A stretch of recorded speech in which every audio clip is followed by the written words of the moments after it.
Okay, Patty. Patty, you're on. Welcome back to our show. We're discussing key fiscal issues through 2020.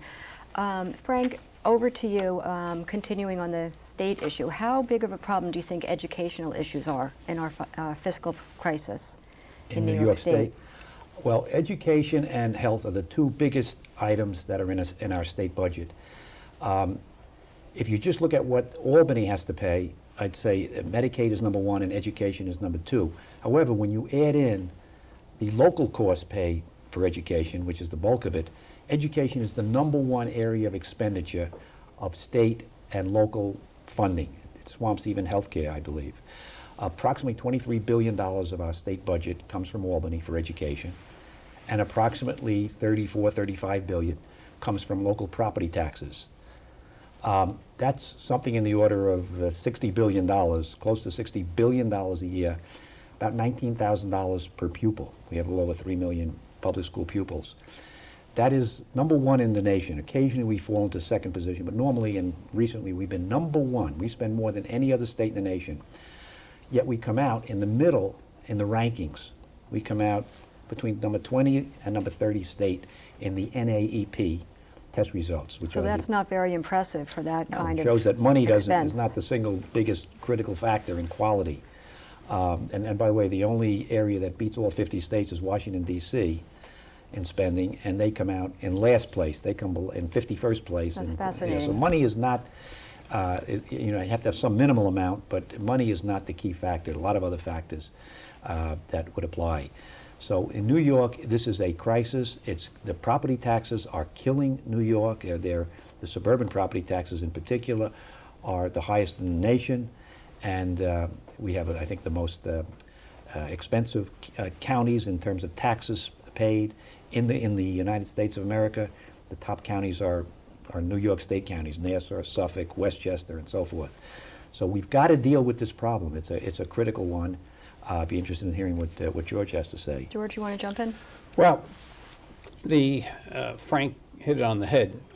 We spend more in education in New York than any place in the nation, and the numbers aren't good. And what is driving this is the fact that the teachers and the administrators are getting paid huge salaries that are out of proportion to what they really should be, in my judgment. So to get back to the pension issue for a second, if I may, we're now facing a situation where, again, pensions were given to people. A cop retired at 40, got a modest pension. He was dead when he was 50. Now we got cops retiring at 40 years old and getting a 60, 70, 80, 90, $100,000 a year pension, no state taxes, no local taxes, no Social Security contribution.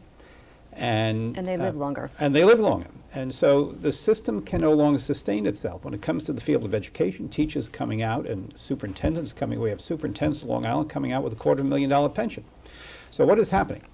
Those pensions are protected under the New York State Constitution. Any pension deal you get can never be taken away from you. In addition, within the state constitution also says that you never can pay state taxes on this, because I thought, hey, how about just taxing them? But they covered that base too. So you have several alternatives. In New York State, they've started various tiers. I think we're up to tier 6. So tier 1 people, tier 5. Tier 1 people contributed nothing. Tier people, after the New York City collapse and they realized how to do a few things, they started these tiers. But it doesn't come to grips with the problem itself, because it's all new employees coming in. So if you make even dramatic changes now, you still got to pay out what's owed for all the people who are presently on the payroll. It's still very unbalanced. It's very unbalanced. So we're going to see, as I mentioned earlier, expenditures in school districts continue to go up dramatically, which means taxes are going to continue to go up. And you can only push this envelope so far. If you go up to upstate New York, you'll hit towns in Scolari, New York. Average home is worth about $125,000. The median salary is about $35,000. And on a $125,000 house, the taxes, combined county and school taxes, $6,000. Now, if you're making $35,000 a year, that's a lot of money. Now, we complain on Long Island because we're paying $12,000, $14,000, $15,000, $16,000, $20,000. In town of Hempstead, I'm paying about $12,000 in taxes in the New Heights Park School District, but the median salary in town of North Hempstead is about $110,000. It's a little closer to proportional. But it's still a lot of money. And we have, because young people are not moving back to the area, old people, the districts are getting older and older, and seniors now on fixed income can't swing this kind of money. You're reaching a point where your entire Social Security check is going to pay school taxes and the insurance on your home. It cannot sustain itself, and numbers will continue to go up because education spending, even with the cap, which is a good thing, the pension contributions will be exempt. And that's where the great increase is going to be coming in the coming years, because the day of reckoning has desperate. arrived. So you no longer can give these generous pension payouts to people who are making more money than the private sector. Used to be the reverse. It's not that way course. anymore. So you're getting the best of all worlds. You're getting big salary, great security, big pension, while the private worker is like no pension, lousy health care. It's really insane. And it's even It's more ironic when you look at the percentage that go on to college and the percent that graduate and the SAT scores among some of these Not school improving, districts. yeah. They're not improving to keep up with this dramatic increase in expenditures. Spending is going up, SAT scores are coming down, which proves the point. Frank is 100% correct that spending money alone is not the answer to good education. The parochial schools have traditionally spent about a third of what the school districts are spending, and are turning out kids, sadly. Rice High School, run by the Christian Brothers of Ireland, graduated its last class yesterday. The school is closing after 70 years. They just can't do it on $7,000 a year tuition because parents can't afford that. It was basically 90% minorities who went to the high school. The graduating class yesterday, there's a picture in today's New York Times, states 100% of these kids are going to college in this graduating class. Phenomenal record. Very okay? impressive.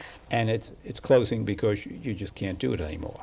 And so the sad part is the private education, because there are no voucher systems or scholarship systems, they are dying, and they're dying in the areas that need them best, where parents put their kids on waiting lists to get into the parochial schools in Harlem, the South Bronx, because they don't want their kid destroyed in the public school system, which may be spending a lot more money, but is not turning out educated kids and could ruin their lives very easily, drugs, crime, et cetera, et cetera, et cetera. So it's really, we're on a treadmill to oblivion here. And if the teachers' unions do not wake up soon, we saw a revolt, a tax revolt that started brewing last year in New York State. I think we're going to see it getting angrier and angrier, and the day of reckoning is coming. So it's going to be a great political battle, because the system could no longer sustain these expenditures, be it in the education and the pension system. It's coming to an end. For years on Long Island, a lot of families automatically vote to approve the school budgets that they're not realizing, although I think in the past couple, more school districts turned it down.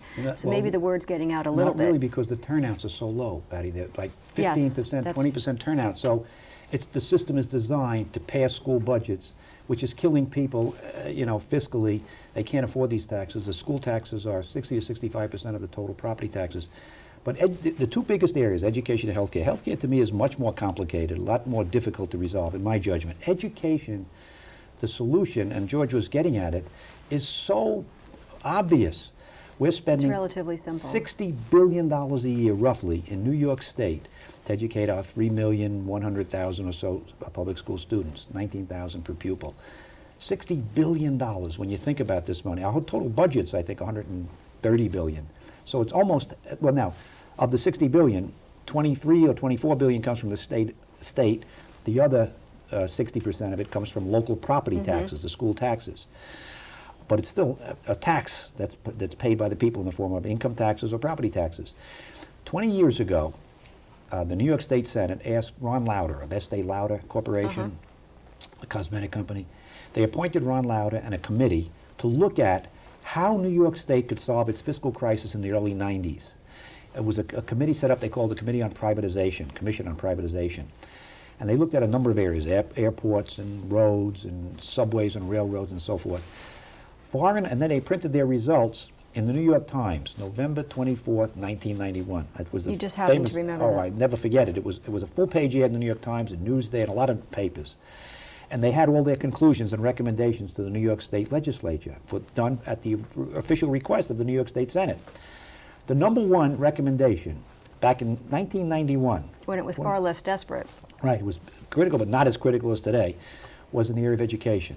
They said if they went to what's called a full parental choice system, that is where you give parents, especially low-income, middle-income parents, a scholarship or voucher to pick a non-public school to go to, an accredited, it has to be accredited by New York State, but it's a private school, typically a religious school.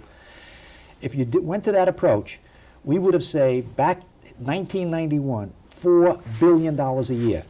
I've translated that today to $12 billion a year in savings.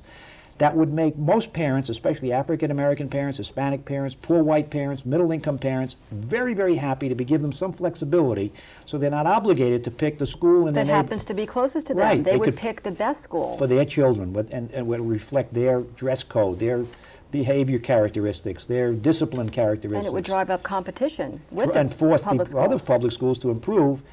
This involves giving them less money than the public schools get. So if public school kids spending $20,000 a year, $19,000, you might only give them 30 or 40% of that amount.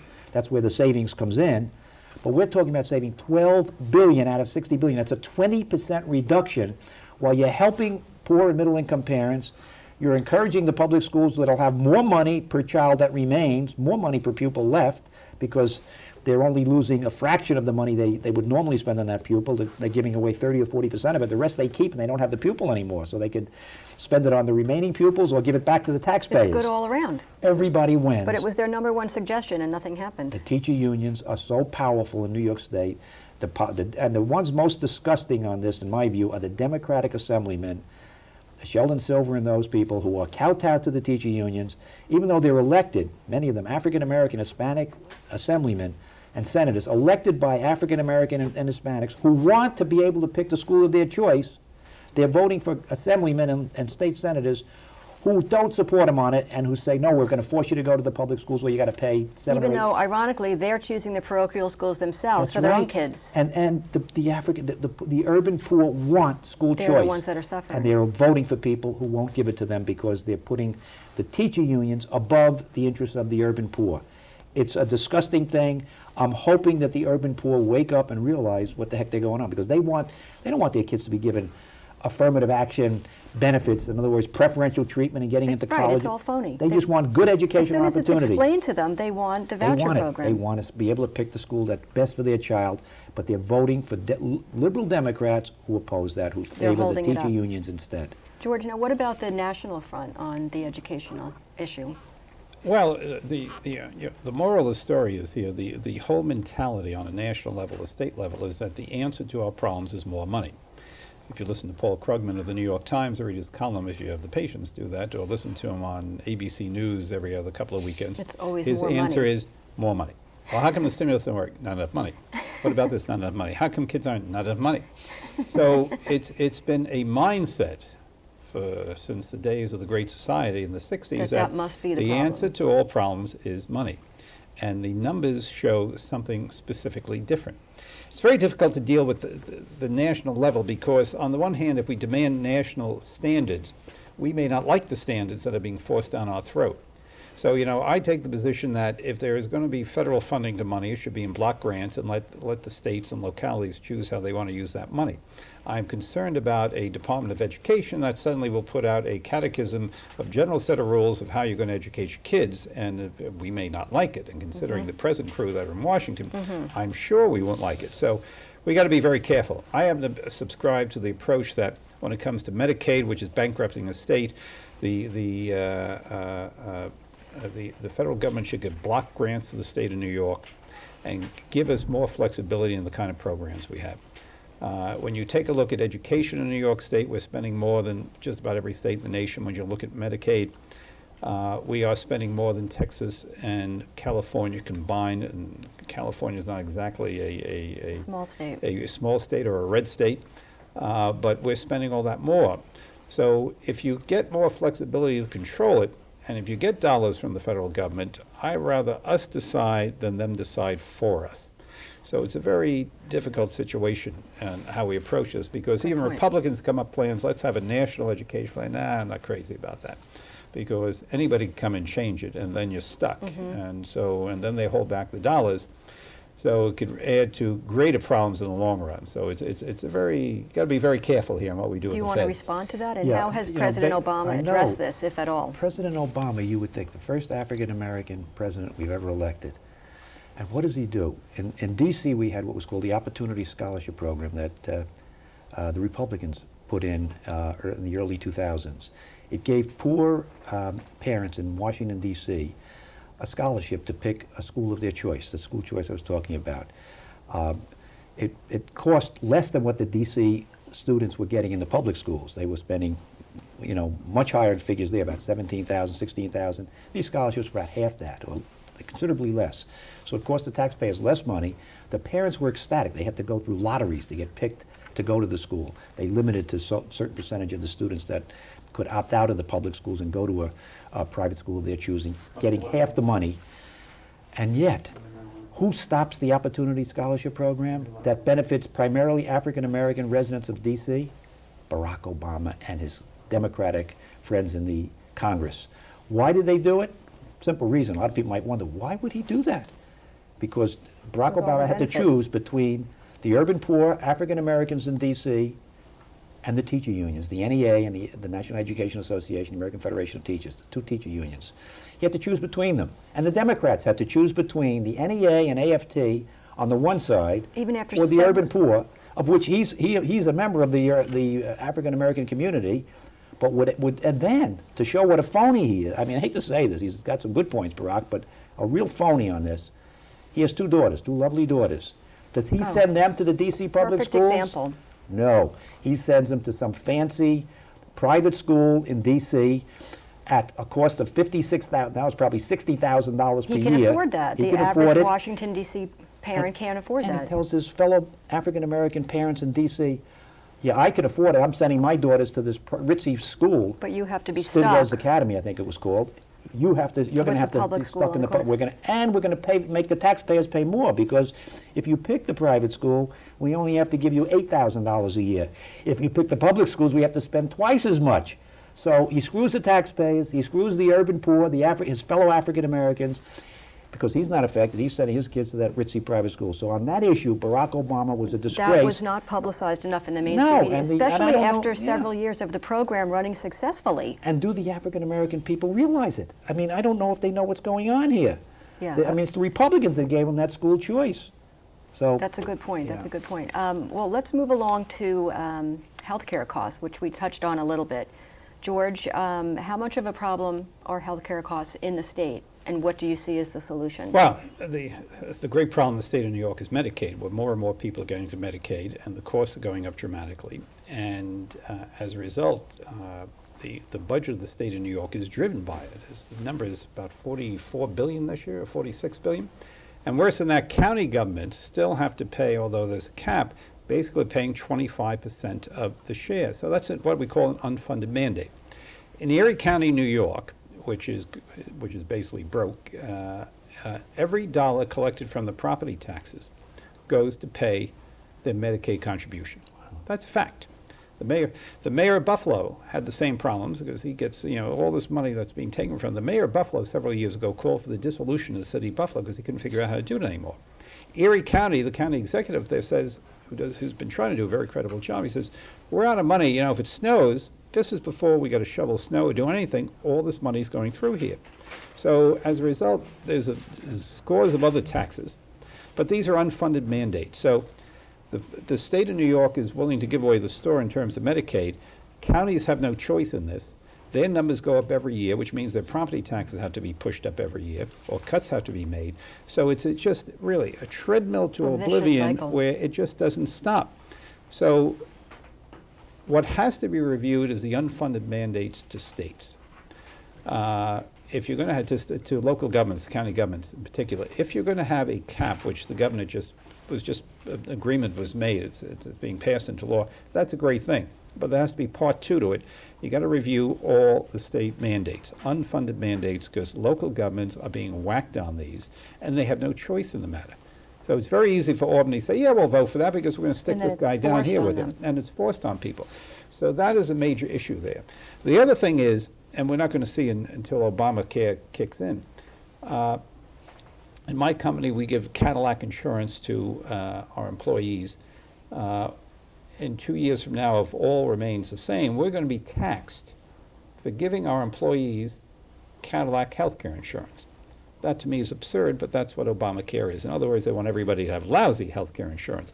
Of course, the unions, who an important part of negotiations for unions, be it in the private sector or in the municipal sector, is health care benefits. So many unions have Cadillac health care. They've been exempted from Obamacare. That was the buy-off to get the unions to sign on, because union delegates went home, their wife said, we like our health care insurance. We don't want to hassle with this. We like Cadillac health care insurance. Everything is fine with us. So they got exempted. In the private sector, however, you're going to be taxed for this. So we're doing the right thing for your employees, you're going to get hit. On top of that, we have seen, I know this from my own personal experience running a company, is healthcare insurance costs have gone on the average, 15% a year. The last 13 years I've been chairman of a company. It's becoming difficult to sustain this. Worse than that, they're complaining about increases this year, but what happened last year, when everyone thought their health care insurance was going to change dramatically, they got every health care measure done they can get done. In my own company, there were more hips, knees done last year because everybody said, this may go away. So you found people running to the hospitals last year, fearful that their health care was going to change dramatically and they couldn't get hips and this and that anymore. So that helped push the rate up. Sure. And Washington saying, see, we told you they're going to increase. Well, there's only so much in a pot of money. All the money spent because people went to the doctors over and over and over again, then you got to find more dollars. You know, most healthcare companies are nonprofits, so this whole gimmick of them making all this money is a lot of baloney. But the system is geared towards forcing these rates up, and the fear of Obamacare is forcing them up more, and we're going to have less choices and poorer health care coverage if all this kicks in 2014. They wait till after the 2012 election if there aren't significant changes. So it's not going to be a happy time. No, it sounds like a nightmare. Oh, it's going to be a nightmare, and Medicare is going to get hit dramatically because the Obamacare, by its nature, has to take out a chunk of that to finance the rest of the system here. So senior citizens don't fully grasp yet that if you're happy with Medicare, it's going to change dramatically in a couple of years. Not because of the Ryan plan that everyone's dumping on in Washington, because of Obamacare, it's already structured and they'll strip out a lot of money to support other people going on to health care by having, in effect, people being forced to take medical health care. So the system, that's one of the reasons why the economy is in part of the mess we're in, is because nobody fully understands the implications of costs here. So healthcare is in deep trouble because the federal government has poked their nose into a point which is going to be disastrous if all this kicks in my judgment. And very briefly, I think we've got to get expert advice from the medical field. Tort reform is one thing I would strongly favor because too many decisions are made by medical people, doctors, to avoid prosecution for neglect and then they're going to be sued civilly for damages because they didn't, some 1 in 1,000 shot, they didn't get the person tested for this, even though it was only 1 in 1,000, it occurred, they get sued. We need tort reform, and we need to measure the cost and relate the costs better to the quality of the output rather than the number of procedures. These are things that I have heard from medical experts, and I'm not an expert myself. No, but he's right. If you're afraid of a lawsuit, you're going to send a person with 10 tests, only even though your judgment may be the person only needs 2. But if you don't do the other 8, well, they may point a finger at you. Someone may get say sued. later. So in the state of New York, the insurance premiums are so high that A, it's forcing doctors out of New York because it makes no sense anymore. B is the local doctor is becoming a dying breed because they rather work for a hospital that insures them. So the local doctor is basically going to disappear. Okay, well, we only have a few minutes left, so let's jump to the major issues of same-sex marriage. No, I was thinking of question 8. Oh, I thought you wanted number 9. Okay. What are your views on the 2011 property tax cap for New York State? Brought up before George mentioned it briefly, because I want to say and then just clarify a little bit on the pension loophole. I think this tax cap is a pretty darn good one, better than I was expecting, assuming it's going to get passed, and I think it will in the next couple of weeks. But the pension loophole, and I don't know if you understand all this, George, how it works, it's going to be different. The pension loophole, which is any amount in the increase in the rate applied to the salary. So today the rate, say, is 8% to the teacher's salary. It goes up to 11%, 3% increase. That's 1% above 2%. So they take the 1% times the salaries, that cost is going to be exempted from the tax loophole. However, that's going to be different for different districts. Believe it or not, wealthy districts are not going to be impacted as much as poor districts, because for poor districts, the tax levy is only maybe half of their budget. And so that percent increase is going to be a bigger percent on their tax levy than it will be in a wealthier district. I'm not sure that I don't think, to be honest, very few people The understand average this. person, right. Yeah, but it's basically a pretty good step forward, I think, with putting a restriction. And what it's going to also do, most critically, is it's going to impose on Albany a lot of pressure from not only the people concerned about taxes, but finally the school boards to fight to drop last in, first out, where they let the newest teachers go in place of poorer performing older teachers. They got to get rid of that tenure system and let school districts make decisions based on performance. They've got to change the Triborough Amendment, which gives the teachers union a tremendous edge in negotiating contracts because it continues their step increases of 3 to 4% even when the contract expires. So there's no pressure on the teacher union to settle. I didn't know that. Oh, Triborough Amendment to the Taylor Law. It's in effect an unfunded state mandate. Pension reform, we Wow. talked about. So that would be a big change right There's there. another critical bill, the Educational Investment Incentive Act, that will encourage people to make donations to public schools and private school scholarship funds. Get a 60% tax credit for donations up to $10,000, $25,000 for a corporation. You donate to, so public schools will get $165 million in donations at a cost of $100 million in lost revenue to the state. So if you really believe in that school, go ahead and support Plus, it. the private school scholarship funds will get $165 million, be able to give $33,000, $5,000 scholarships. That saves the public schools another $350 million. So in essence, $200 million lost in state tax revenue by these tax credits, $200 million lost, saves the public schools $500 million in costs. Everyone wins. The only ones opposed, possibly, are the teacher unions. Once again. Because they want the private schools to close. This is a no-brainer one. It's called the Education Investment Incentive Act, Senate Bill 2072.